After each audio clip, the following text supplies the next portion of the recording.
우리 신앙 고백 드리십니다. 좋으신 아버지 하나님, 오늘도 복된 성의를 저희들에게 허락하시고 우리 청년부를 또 한자리에 불러 모아주신 은혜를 감사를 드립니다.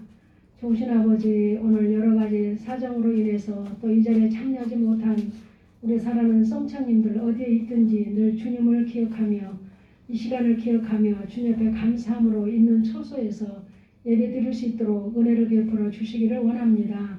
좋으신 아버지께서 오늘도 부족한 종을 붙잡아 주셔서 귀한 말씀으로 함께 은혜 나누기를 원할 때 성령님의 임재가 우리 청년들 10년 가운데 임하게 하시고 성령의 들을 길을 열어주시며 마음의 문을 열고 감사함으로 예배하게 하여 주시옵소서. 감사드리며 예수님의 이름으로 기도 올리옵나이다. 아멘. 다같이 우리들의 사도신경으로 고백하십니다. 나는 전능하신 아버지 하나님 천지의 창조주를 믿습니다. 나는 그의 유일하신 아들 우리 주 예수 그리스도를 믿습니다. 그는 성령으로 잉태되어 동정녀 마리아에게서 나시고 본디오 빌라도에게 고난을 받아 십자가에 못 박혀 죽으시고 장사된 뒤 사흘 만에 죽은 자 가운데서 다시 살아나셨으며 하늘에 오르시어 전능하신 아버지 하나님 우편에 앉아 계시다가 거기로부터 살아있는 자와 죽은 자를 심판하러 오십니다. 나는 성령을 믿으며 거룩한 공교회와 성도의 교제와 죄를 용서받는 것과 몸의 부활과 영생을 믿습니다. 아멘. 우리 찬송가에 있는 찬양입니다. 38장 예수 우리 왕이여 찬양 부르십니다.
이곳에 오셔서 우리가 주께 드리는 찬양을 받아 주소서. 우리는 주님의 종들, 주님은 우리 주시라. 주 대신 예수님 오셔서 이 찬양을 받아주소서. 아멘. 우리를 대표해서 우리 서동범 형제님 기도해 주시겠습니다.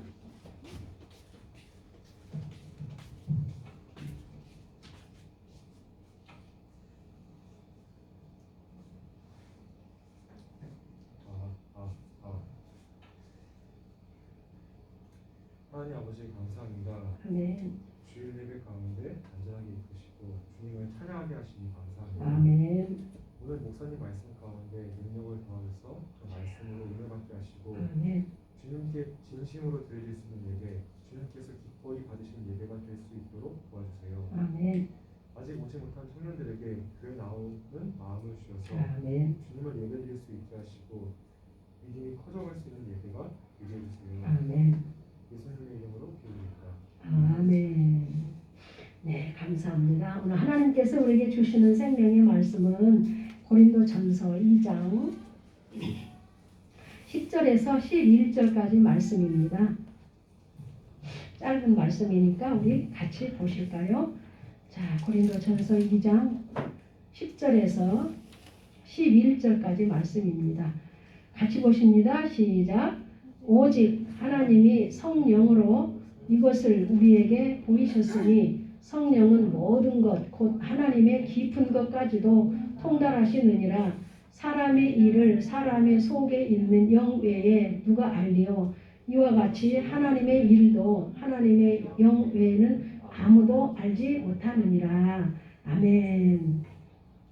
네, 오늘 이제 물질 영성 체험 단계, 물질 은사의 영성 체험 단계인데요. 잠깐 오늘 본문에 의지한 말씀을 잠깐 설명하고 우리 교재로 들어갑니다. 오늘 이제 제목에 있는 그대로 성령의 은사입니다. 오늘 주보가 안 나왔죠? 이제 여러분이 카톡에 이미 주보 순서 갖다 떠 있으니까 보시면 알겠습니다. 오늘 제목은 성령의 은사인데 성령님은 이제 성령님을 통해서 우리들은 특별 은총의 영역, 즉 구원과 모든 신앙의 원리를 알게 됩니다. 이 성령에 대한 설교를 하려면 굉장히 방대하고 또 범위가 넓기 때문에 오늘 우리가 교재로 들어가야 되기 때문에 잠깐만 말씀을 드립니다. 또 그뿐만 아니라 일반 은총의 영역인 삶의 모든 문제도 해결받게 되는 것입니다. 그러므로 모든 권능을 행하시는 성령님을 우리가 너무 터부시하거나 또 결코 터부시한다면 그것은 결코 올바른 신앙생활을 할 수가 없습니다. 그래서 우리 성도들은 그 영으로 거듭났으므로 성령님께 붙들린 바 되어서 하나님의 뜻을 분별함으로 또 하나님을 기쁘시게 하는 그런 성도님들이 다 되어야 합니다. 그래서 이제 오늘 간단하게 그 성령님의 역할을 보면은 오늘 본문에서 성령님의 역할은 하나님의 깊은 것을 통달하게 하신다 그래요. 통달하게 해주신다. 그래서 그 2장 10절에서 오직 하나님의 성령으로 이것을 우리에게 보이셨으니 성령은 모든 것 곧 하나님의 깊은 것까지도 통달하시느니라 그러셨죠. 자, 성령님은 여호와의 신 곧 지혜와 총명의 신이요 모략과 재능의 신이요 지식과 여호와를 경외하는 신이다라고 말씀을 하십니다. 그러므로 성령께서 그 지혜의 영으로 모든 것을 깨닫게 하시고 알게 하신다라는 거예요. 그래서 여러분들이 이제 그 은사 체험을 통해서 정말 성령님의 그 강권적인 역사가 얼마나 위대하신가, 그 능력이 얼마나 오묘하신가를 이제 여러분들이 경험하고 체험이 되면서 이제 알아지고 또 깨달아지고 그 성령을 통해서 하나님의 넓이와 깊이와 길이를 또 알아가면서 여러분들이 더 깊은 신앙의 그런 수준으로 성장하게 될 줄로 믿습니다. 자, 그래서 먼저는 하나님을 알게 하신다 그래요. 그래서 하나님을 알을 통해서 이제 우리가 어떤 형식적인 그런 관념적이고 추상적으로만 아는 것이 아니라 그 하나님을 우리는 야다의 하나님으로 그 하나님을 깊이 알아가게 하시는 것이 바로 성령님의 역할이다라고 말씀을 하시고요. 두 번째는 이제 우리가 은사 체험을 하면서 영적인 세계를 또 더 깊이 알아가게 됩니다. 그래서 우리가 말만 들었던 그런 것들을 내 육체가 그런 은사를 경험하고 체험을 하면서 말씀대로 이렇게 되어지는구나 라고 하면서 이제는 우리가 보이는 어떤 현상적인 것만 아니라 보이지 않는 그런 은사를 통해서 영적인 세계도 우리가 경험하고 체험을 할 수 있다라는 것이죠. 그래서 이 육체의 은사가 우리에게 주는 유익은 이제 우리에게 교제를 통해서 더 보시겠습니다만은 먼저는 하나님을 더 깊이 알아가게 하고 그 다음에는 뭐예요? 영적인 세계를 알아가게 하는 것이다 라는 거예요. 그래서 성령님께서 역사하심으로 은사를 내 육체 가운데 나타나게 하시기 때문에 우리는 영적인 세계를 또 체험하게 되고 또 모든 범사에 성령님을 이제 인격적으로 모셔드리면서 그 성령님을 우리가 지도와 인도를 따라가는 그런 삶이 이제 우리 그 영성 훈련을 통해서 그런 것들이 실제가 되는 그런 이제 훈련이 여러분이 될 것입니다. 그래서 여러분들이 이 훈련을 잘 좀 참석을 하셔서 선지식이 먼저 내게 들어와야 그 선지식을 우리가 또 적용을 해서 그런 실제적인 삶을 살 수가 있거든요. 그러니까 여러분들이 이 선지식에 배우는 과정에서 될 수 있으면 잘 참석하셔서 과정을 잘 믿음으로 통과받을 수 있는 우리 모두가 되기를 원합니다. 아멘. 자, 이제 그럼 교재로 들어가서 보시겠습니다. 교재는 114쪽입니다. 교재는 114쪽. 먼저 보니까 2장 은사와 영성 그랬죠. 그래서 1번 보니까 은사 체험 단계 그랬습니다. 은사 체험 단계. 자, 은사 체험 단계는 어떻게 해서 이루어지는가 이제 한번 보십니다. 우리 한번 읽어보실까요? 교재 다 가져오셨죠? 자, 일반적으로 거기 우리 소리내서 같이 읽으십니다. 오늘 많은 분이 참석을 못하셨기 때문에 여러분이 조금 소리를 크게 내서 읽어보십니다. 시작. 일반적으로 우리가 은사를 말할 때는 고린도 전서에서 말하는 9가지 은사를 생각한다. 그러나 때로는 은사를 20몇 가지 또는 32가지로 보는 견해도 있다.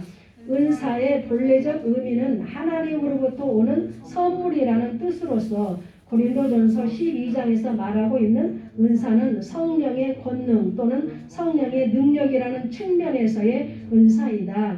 그러므로 고린도전서 12장의 은사와 일반적인 의미의 은사는 구분되어져야 한다.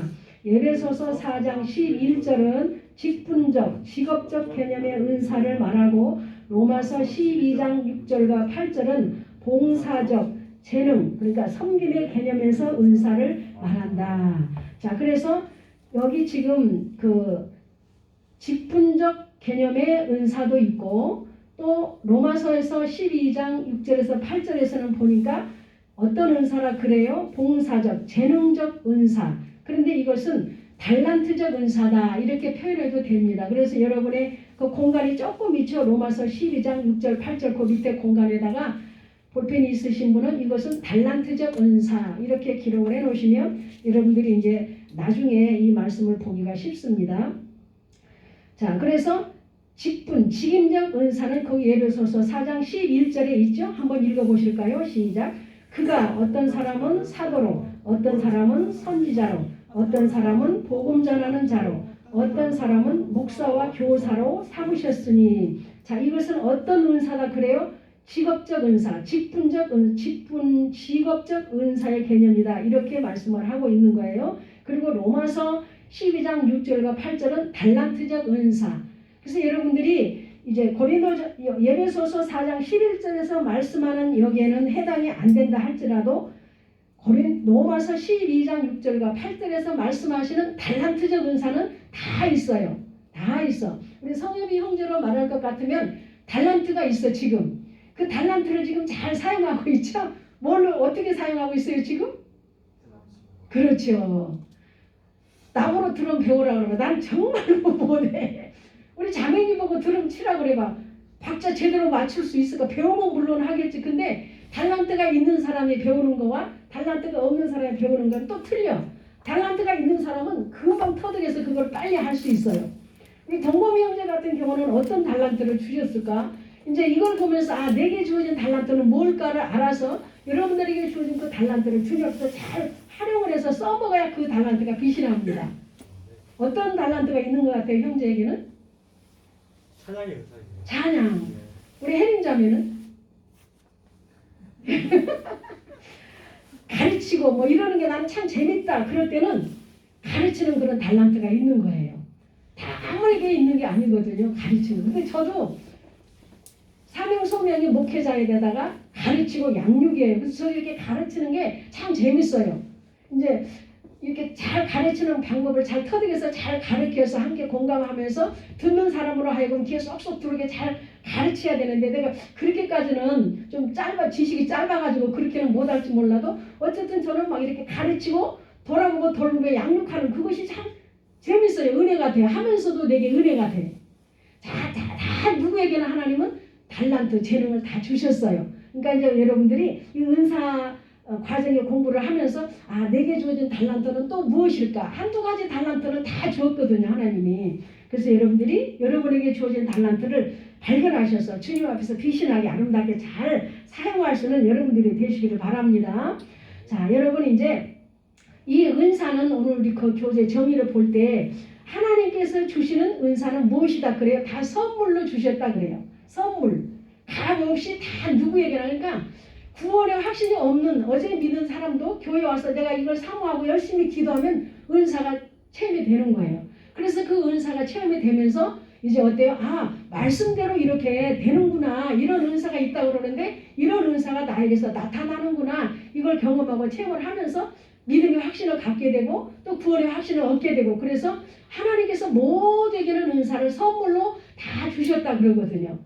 그러니까 여러분들이 이 선물을 사모하셔서 9가지 은사가 내게 다 덧입혀질 수 있기를 열심히 기도할 수 있는 은혜가 있기를 바랍니다. 다 이제 거기 따라서 거기 보십시다. 거기 시작. 따라서 성경에서 말하는 은사는 각각의 의미별로 구분하여 성령의 권능적 차원의 은사와 모든 사역을 감당하게 하시는 소명과 직분적 차원의 은사로 구분되어져야 한다. 자, 그래서 우리 목사님 같은 경우나 저 같은 경우는 이것은 직분적 은사죠. 그렇죠? 목사, 전도사 또 이렇게 다 주시는 거. 자, 그래서 이제 육체 1번에서 보니까 육체에게 영성을 입혀주시는 이유가 뭘까요? 이유. 자, 이 이유는 은사는 육체에서 모든 사람들이 이제 경험을 하고 체험을 하면서 말씀대로 되어지는구나 라는 것을 확인시켜 주시는 것이죠. 자, 우리 한번 읽어보실까요? 거기 시작. 하나님께서 우리 육체에게 영성을 입혀주시고자 하는 이유는 원래 사람의 육체와 육체가 하는 모든 일은 근본적으로 타락으로 인하여 모두 죽고 썩을 것이 되었는데 하나님께서 우리의 육체에 영성을 입혀주심으로 썩을 것과 영원한 것에 대하여 알게 하시고 죽고 썩을 육신을 가지고 진리적이며 생명적으로 살게 하여 온전하고 영원한 생명의 것으로 바꿔주시려는 데 있다. 아멘. 자, 여러분, 그렇기 때문에 은사도 경험이 되어봐져야만 이제 우리가 하나님께서 이렇게 우리를 진리적으로 살게 하시려고 하는구나. 어떤 현상에 대해서 죽고 썩을 육신을 가지고 우리가 살아가는 것이 아니라 진리적인 삶을 살아가야 되는 것이구나 라는 것을 육체가 경험을 하고, 왜냐하면요, 이 육체는 기본적으로 그 타락한 본성으로부터 이렇게 그냥 물려받은 우리가 그 혼의 감정을 따라서 늘 순종하고 그렇게 살았기 때문에 육체가 하나님의 말씀이라고 그래도 얼른 그렇게 순종을 하고 믿으려고 하지를 않아요. 왜냐하면 자기 완고한 자기 의의 그런 자기 나름대로 그런 고정관념이 있기 때문에. 그래서 하나님은 육체를 통해서 이걸 경험시켜주면서 아까 말한 그대로 말씀대로 이렇게 되어지는 것이구나 라는 것을 육체가 인정을 하고 하나님의 말씀에 순종할 수 있도록 이 말씀을 육체를 억어하는 것들을 다 복종시키려는 것이죠. 그래서 말씀에 진리의 말씀을 따라서 생명적으로 살게 하시려는데 이유가 있다라는 것입니다. 자, 그래서 읽어보십니다. 거기 곧 우리 육신의 거기 시작. 곧 우리의 육신적인 삶이 진리적이고 생명적인 것으로 변화되어 하늘의 유업을 받을 수 있게 하기 위하여 성령님께서 역사하시는 것이다. 아멘. 자, 여러분, 여기 보니까 우리의 삶이 생명적으로 변화되어졌을 때에 하늘의 유업을 받을 수 있게 된다. 이렇게 말씀을 하죠. 영혼의 영성이 있었을 때 하나님은 우리 육적인 것에 관심이 먼저 있는 것이 아니고 우리 영혼에 먼저 관심이 있다. 그래서 요한 3서에서 사랑하는 자여 내 영혼이 먼저 잘 되고 그랬죠. 내 영혼이 잘 되고 범사가 잘 되기를 원한다. 그러니까 하나님은 우리 육체가 필요한 건 무엇인지 다 알아요. 알지만 먼저는 너희가 영혼이 먼저 잘 세워져야 내가 너희에게 육체에 부어준 것들도 하나님을 위해서 그게 선하게 사용할 줄 알고 하나님의 뜻을 따라서 살아가는 것을 알게 된다는 거잖아요. 그래서 우리는 이 훈련의 과정들을 통해서 육신의 고정관념이 육중심으로 바꿔지는 그런 훈련이 돼야 되는 것입니다. 그렇게 할 때 우리는 하나님의 나라의 영원한 것들을 유업으로 받는 자가 될 수 있다라고 말씀을 하죠. 그래서 하나님 나라의 영원한 유업은 뭘까요? 하나님 나라의 영원한 유업은 뭐라고 생각이 되십니까, 여러분? 그것은 우리가 영원한 하나님의 나라에 입성해서 들어가는 것, 그 하나님의 나라의 백성으로서 우리가 살아가는 것을 말하죠. 현세에서는 우리가 하나님의 나라의 백성으로 하나님이 주시는 영혼이 먼저 잘 되어서 하나님이 주시는 그것들을 축복을 받아가면서 살아가는 것이고, 지금 우리가 이제 새벽으로 신명기를 지금 읽고 있잖아요. 그죠? 이제 신명기 28장에 가면 하나님께서는 순종하는 자들에게 주는 복과 불순종하는 자에게 주는 저주들을 우리가 또 보게 되거든요. 그럼 우리는 순종을 해서 그렇게 복을 받는 삶을 살아야 되는데 이게 순종이 잘 안 돼요. 왜요? 내 육신의 그런 고정관념이 틀이 딱 잡혀있기 때문에 잘 안 된다 그 말이죠. 그래서 육신의 고정관념들을 빨리 영육심으로 바꿔가는 훈련이 굉장히 필요하다라는 것을 우리가 이제 훈련을 하면서 알아지게 깨달아지게 그렇게 될 것입니다. 자, 읽어보실까요? 우리의 삶은 거기 시작. 우리의 삶은 육체와 마음이 원하는 대로 행하게 되면 본질적으로 진노를 받게 되어 있다. 예배소서 2장 3절에 말씀이 있습니다. 이제 찾아보시면 됩니다. 영적인 차원에서 바라보면 많은 사람들이 진노받을 삶을 살면서 어떻게 한다? 하나님께 복을 빌고 있다라는 거예요.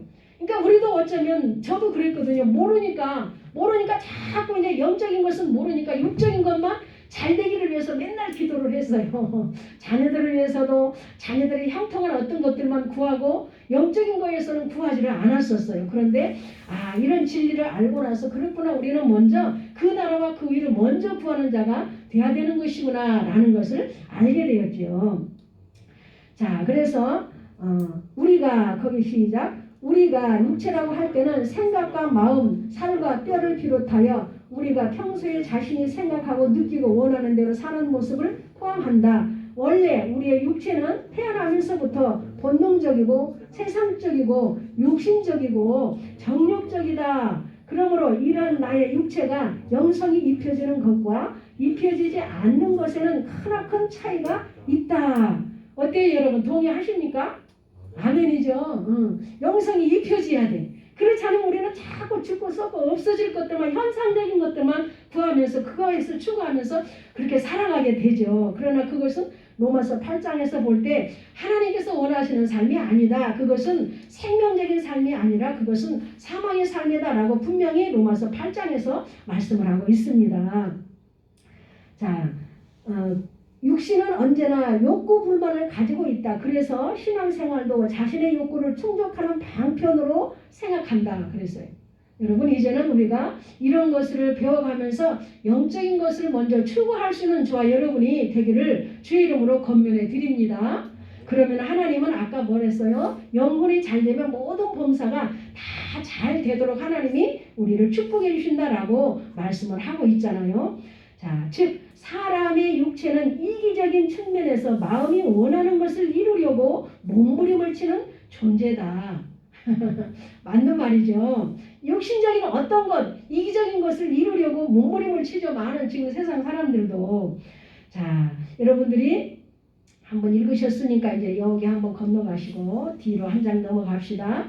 자, 세 번째 줄에서 한번 읽어보실까요? 116쪽의 세 번째 줄. 안타깝게도 거기 시작. 안타깝게도 우리의 육신은 귀신의 활동 무대가 되고 있다. 가룟 유다에게 예수님은 8년을 생각을 넣어주었던 마귀가 오늘날에도 여전히 성도들이 하나님 뜻대로 살지 못하도록 하기 위하여 미혹하고 착각하게 만든다. 여러분, 근데 우리가 이제 분별력이 없으면 내가 지금 마귀의 유혹에 넘어갔는지 어쩐지도 모르고 맨날 거기에 끌려서 거기에 매여서 그렇게 살아가는 거예요. 그렇기 때문에 우리는 이런 말씀들을 통해서 또 우리 목사님의 설교를 통해서 우리는 영적인 분별력이 생길 수 있는 은혜가 있기를 바랍니다. 네, 자, 그래서 거기 보실까요? 시작. 그래서 그 죄의 권세 아래서 인간은 오래 살수록 어떻게 해요? 죄의 법 아래 사로잡혀서 하나님의 진노를 더욱 많이 쌓게 되는 것이다. 자, 한번 물어볼게요. 제가 세상을 더 많이 살았죠. 여러분들은 아직 저만큼 안 살았으니까 나보다는 적게 살았어. 그러면 이제 죄 분량으로 따지자면 저보다 나의 죄가 더 많겠죠. 왜? 세상을 더 많이 살았으니까. 그런데다 나는 여러분의 청년 때 안 믿고 결혼해서 아이를 둘을 낳고 믿었다고 했잖아요. 그 전까지도 얼마나 많은 죄 아래 팔려서 죄를 짓고 그렇게 살았어. 그 예수 믿고 나서 그러면 죄 지었을까요? 안 지었을까요? 지어요. 왜? 성경에 보니까 악한 생각만 품어도 그것은 죄다. 왜냐하면 우리는 아담의 후예로 태어난 우리 모두는 다 타락한 본성을 가지고 태어나기 때문에 다 죄 져요. 어린애들 지금 4-5살 먹은 애들 죄 지을까요? 안 지을까요? 죄 지어요. 걔들도 죄 져. 우리 손주가 유치원을 갔는데 집에서는 욕을 가르쳐준 일이 없대요. 엄마 아빠가. 나는 이제 손주를 안 키웠으니까 지네 엄마 아빠가 키웠으니까. 유치원에 갔다 와갖고 하는 말이 자식 자식이 이러면서 자식 그런 거는 욕에도 속하지 않는 말이라고 볼 수 있지만 애들이 말을 배우기 시작하면서 뭘부터 배우냐면 욕부터 배운다는 거잖아요. 우리는 그 아담의 타락한 본성을 타고났기 때문에 우리 육신으로는 행동으로는 나가지 않았다 할지라도 생각으로 짓는 죄들이 너무 많아. 다른 사람을 정죄하고 판단하고 비판해도 그것은 죄고, 형제를 향해서 나가라라고 욕만 해도 그것은 죄다. 그렇게 말하잖아요. 그러니까 우리는 어때요? 우리 육신의 속성들을 잘 알아서 우리는 혼중심이 아닌 영중심으로 돌이켜야만 우리가 하나님 앞에서 죄 아래 늘 죄의 법으로 팔려가는 것이 아니라 성령의 법 안에서 사는 성도들이 될 수가 있는 것입니다. 자, 그래서 이제 보십니다. 그래서 그 죄의 권세 아래서 인간은 오래 살수록 죄의 법 아래 사로잡혀서 하나님의 진노를 더욱 많이 쌓게 되는 것이다. 자, 믿지 않는 거기 시작. 믿지 않는 사람은 말할 것도 없고 설령 영혼이 거듭나서 하나님의 법을 사랑할지라도 육신적인 삶에 얽매여 있으면 그것으로 인하여 영적 삶을 구체적으로 살아들일 수가 없다 그랬어요. 자, 우리가 이제 이론적으로는 안다 해도 내 육신의 어떤 그런 가치관이 변화되지 않으면은 우리는 알면서도 늘 혼중심으로 살아가게 되거든요.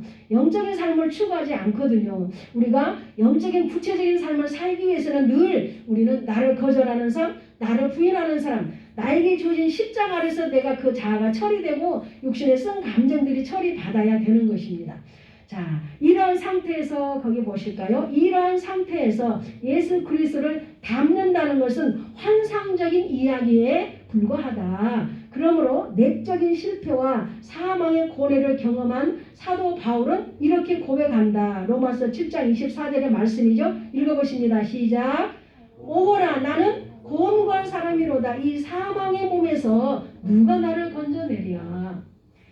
자, 우리도 이런 고백이 나올 때가 있겠죠. 자, 여러분 우리가 알면서도 선한 양심을 따라 살지 못하고 죄를 짓는다면 우리도 이런 고백을 할 수밖에 없는 것입니다. 자, 이번에 보실까요? 초보 수준에서 발전하여 은혜 깊은 경지로 들어가야 된다. 자, 한번 오른쪽으로 가서 읽어보실까요? 하나님께서 성령의 9가지 은사를 기본적으로 우리 육체에 입혀주신다. 자, 성령의 9가지 시작. 성령의 9가지 은사가 초보적으로 경험될 때는 육신의 입장에서 이적과 기적을 경험하고 체험하는 수준으로 시작된다. 그러나 깊이 있게 은사를 체험하게 되면 은사에 대한 가치관이 새롭게 바뀌게 되고 그래서 은사를 잘 사용하여 하나님의 온전한 역사를 일으킬 수 있도록 더 깊은 경지로 달려가는 것이다. 우리 인생은 태어나면서부터 육신적인 가치관으로 길들여져 있다. 인정이 되죠? 육신적인 가치관에 길들여져 있어. 그러니까 이것을 바꾼다는 게 하루아침에 또 되는 건 아니에요. 그래서 우리가 이 훈련이 필요한 거죠. 자, 즉 사회생활을 통하여 육신적인 가치관이 형성되어 가는 것이다. 사람은 자기가 직접 경험하고 이해한 것만 믿으려고 하기 때문에 하나님의 역사를 믿는 것도 그런 가치관의 틀을 벗어나지 못한다. 그러므로 그리스도인이 하나님의 은사를 경험하지 아니하고 자기의 가치관이 포기되기를 바란다면 그 자체가 사실상 무리한 요구인 것이다. 그렇죠. 그러니까 내가 어째 보라는 걸까요? 육체로 경험을 해보라는 거예요. 옛날에는 TV 프로그램에 뭐 체험 뭐 그런 프로가 있더라고. 그래고 돈 이렇게 해서 기부해서 넣기도 하고. 육체가 체험을 해봐야 말씀대로 되어지는구나 라는 거를 알아요. 이 육체는 얼마나 이 가치관이 그렇게 안 바뀌기 때문에. 그래서 여러분들이 부지런히 이 육중심의 삶의 가치관을 영중심으로 바꾸려는데 노력을 할 수 있기를 바랍니다. 자, 3번 보실까요? 자, 그러면 이제 9가지 은사를 입혀주시는 이유에 대해서 봅시다. 자, 우리가 성령의 9가지 은사를 모두 경험해보지 않으면 우리 육신적인 사고와 의지 등 모든 것이 새롭게 변화될 수가 없을 뿐만 아니라 하나님께서 우리 육체에 대한 역사하심을 이해하지 못하고 성경 말씀을 구체적으로 깊이 있게 이해할 수가 있다 없다? 없다라는 거예요. 그러니까 체험이 돼봐야 된다라는 것이죠. 그래서 9가지 은사를 너희 육체 가운데 입혀주신다라고 지금 말씀을 하고 있는 것을 봅니다. 육체에서 하나님에 대한 역사를 기본적으로 이해하도록 하기 위함이고 또 온전한 말씀에 순종하기 위함이다라는 것을 우리가 알 수 있죠. 자, 그러므로 거기 보실까요? 시작.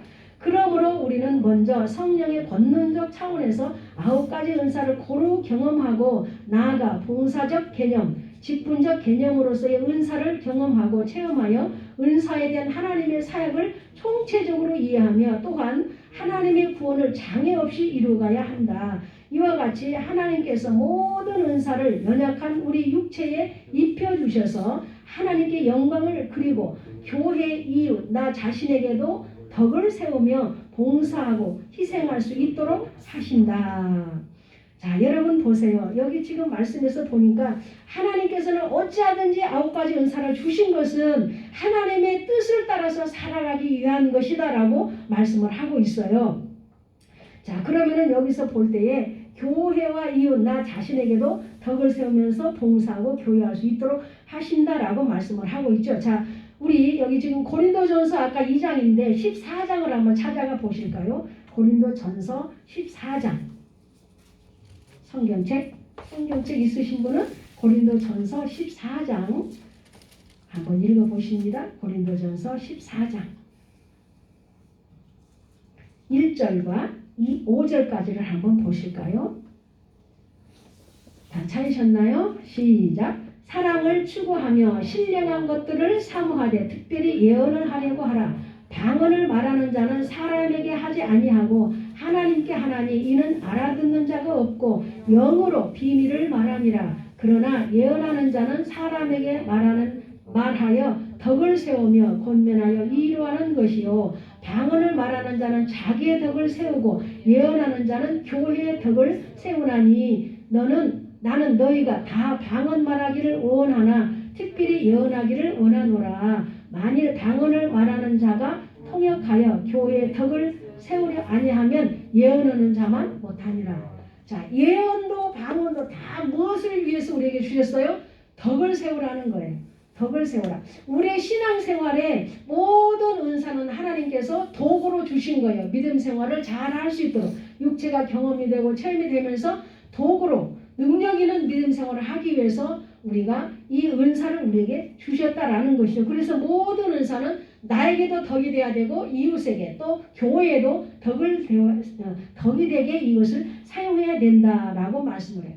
자, 그래서 여러분들이 은사를 이제 지금이야 여러분들이 은사를 그렇게 많이 활용을 안 하고 기도할 때 그저 방언 은사하고 그러겠지만 이제 그 어르신들 신앙세계 속에 들어가서 보면은 어떤 사람들은 이런 은사를 가지고 사역하는 사람들도 참 많아요. 예언 사역을 해주기도 하고 막 이렇게 뭡니까 신유 은사의 사역을 하는 사람도 있고 이런 사람들이 참 많거든요. 그런데 그런 사람들을 볼 때 그런 인격의 소개가 변화됨이 없이 그냥 그 혼적인 차원에서 육적인 차원에서 이 은사를 경험하고 그 몸을 육체를 통해서 나타난 그런 은사들을 활용하다 보니까 덕을 세우지 못하고 그렇게 막 질서를 어지럽히고 그 막 이렇게 교회 이런 것들을 막 혼란스럽게 하는 그런 은사 실용주의자들이 참 많아요. 제가 집사 때도 보면은 이 예언 은사 이런 거 하는 사람들은 참 기도를 많이 받으러 다녔어요. 그때는 뭘 또 몰라가지고 이렇게 가서 보면은 꼭 이렇게 저 봉투를 올려놔야 예언기도 해주고 그랬어요. 그거 뭘까요? 마치 예수 무당하고 똑같잖아. 점처로 가면 그거 복채 줘야 돼. 점채 주잖아요. 그런 것처럼 헌금 감사금목도 꼭 올려놔야 이렇게 예언해주고. 저도 많이 가서 예언을 받고 막 이랬는데 예언기도 받으면 뭐해? 내가 그렇게 삶을 살지도 못하는데. 중요한 건 뭐예요? 우리가 하나님의 말씀대로 사는 것이 중요하죠. 근데 그걸 모르니까 왜냐하면 제가 이제 예수 믿기 전에는 이런 무당을 좋아해가지고 정보로를 참 많이 다녔어. 그러니까 예수 믿고 나서도 그 버릇을 고치지를 못해가지고 예언기도 해준다 그러면 막 쫓아다니면서 예언기도 받고 막 그랬는데 그게 다 올바른 게 아니었어요. 아유 참 지금 생각하면 너무나 어리석죠. 막 녹음해주면 그거 막 테이프가 막 늘어나도록 와서 집에서 듣고 막 그랬는데 예언해준 대로 그대로 되느냐 그것도 아니에요. 왜? 내가 또 그대로 삶을 살지 못하고 순종하지 못한 부분도 많고 또 실용주의로 막 예언해주는 그런 것들이 너무 많았기 때문에 그런데도 거기에 속고 또 속아서 또 이제 이분한테 가면 이제 옳게 해주려고 그러고 또 이분한테도 가고 저분한테도 가고 막 이러면서 예언 받으러를 참 많이 다녔던 것 같아요. 여러분들 그렇게 되지 않기를 바랍니다. 나같이 어리석게 그렇게 하면 안 돼. 늦게서 이제 알았죠. 자, 한 장 넘어갔습니다. 한 장 넘어왔죠 아까? 자, 고린도전서 4번에 맞나요? 한 장 넘어간 거 맞죠? 네, 넘어갔어요. 자, 4번에 성령의 9가지 은사. 거기 이제 고린도전서 12장 7절에서 12절까지의 9가지 은사를 쭉 말씀을 했죠. 자, 거기 위에 줄을 읽어볼게요. 고린도전서 12장에서는 각 사람에게 성령의 나타남을 주심을 유익하게 하려 하심이라고 말씀하고 있다. 즉 성령의 은사는 교회의 유익을 위하여 하나님께서 허락하시는 것이다. 자, 9가지 은사 한번 읽어보십니다. 각 사람에게 시작. 각 사람에게 성령을 나타내심은 유익하게 하려 하심이라. 어떤 사람에게는 성령으로 말미암아 지혜의 말씀을, 어떤 사람에게는 같은 성령을 따라 지식의 말씀을, 다른 사람에게는 같은 성령으로 믿음을, 어떤 사람에게는 한 성령으로 병 고치는 은사를, 어떤 사람에게는 능력 행함을, 어떤 사람에게는 예언함을, 어떤 사람에게는 영들 분별함을, 다른 사람에게는 각종 방언 말함을, 어떤 사람에게는 방언을 통역함을 주시나니 이 모든 일은 같은 한 성령이 행하사 그의 뜻대로 각 사람에게 나눠주시는 것이니라. 아멘. 여러분, 이 말씀에서 우리가 주목할 것은 성령의 나타나심으로, 할렐루야, 성령의 나타나심으로 각자에게 유익하게 하기 위해서 9가지 은사를 다 주신다라고 말씀을 해요. 그런데 은사는 각양각색으로 다 9가지가 다르지만 모든 일은 같은 한 성령이 행하사, 할렐루야, 한 성령이 아버지의 뜻대로 각 사람에게 나눠주시는 것이다 라는 거예요. 그러니까 우리는 야, 저 사람에게는 어떤 은사가 있는데 왜 나는 없는가? 하나님께서 그 사람의 달란트에 따라서 재능과 달란트를 다 주시기 때문에 하나님께서는 각자에게 골고루 은사를 주셨다라는 거예요. 그러나 우리가 가능하면 이 9가지 은사를 다 경험도 해보고 체험도 해보는 것이 좋습니다. 여러분, 방언은 영으로서 하나님의 비밀을 말하는 거예요. 우리 청년들은 이제 새벽기도 어게인 2020 참석해가지고 다 방언 은사를 다 받으셨죠? 근데 잘 사용하고 있나요 지금? 사용하세요? 혜림자매도 잘 사용하고 있어요? 미가자매님은 잘 사용해요? 안 사용해요? 안 사용하면 그게 잘 안 돼. 이제 또 가만히 잠재의식이 돼서 가만히 있어. 근데 그걸 또 자꾸 하다 보면 이제 막 이렇게 또 능숙하게 되죠. 방언이 자꾸 해야 돼요. 그리고 뭐냐면 이 방언 기도를 하는 것이 우리에게 유익을 주는 게 뭐냐면은 영적인 심보를 더 활성화시켜 주기 때문에 이 좋은 거예요. 방언 기도를 하다 보면은. 여러분, 이 방언 기도 첫 번째가 보니까 방언 은사거든요. 그러면은 방언 은사는요, 다른 나머지 8가지 은사가 열리는 통로와 같은 거예요. 첫째로는 뭐냐면 하나님께서 주시는 하나님 나라의 방언, 영적인 세계 언어거든요. 그것은 그 영적인 세계 언어를 계속 활용하다 보면 여기 나머지 은사가 다 따라서 오게끔 되어 있는 거예요. 그래서 방언 기도를 우리가 충분히 하고 방언 기도를 할 때는 우리가 묵상 기도에서는 안 돼요. 이것은 굉장히 좀 익숙한 상태에서 묵상으로도 방언을 할 수 있지만 우리가 초보 단계 때는 구성 기도를 많이 해서 부르짖는 기도를 막 해야 돼요. 그러면 처음에는 방언이 예를 들어서 기초 방언으로 날랄랄라 삐삐삐 이렇게 했다 할지라도 하다 보면은 이게 자꾸 언어가 바뀌어. 나라 방언으로.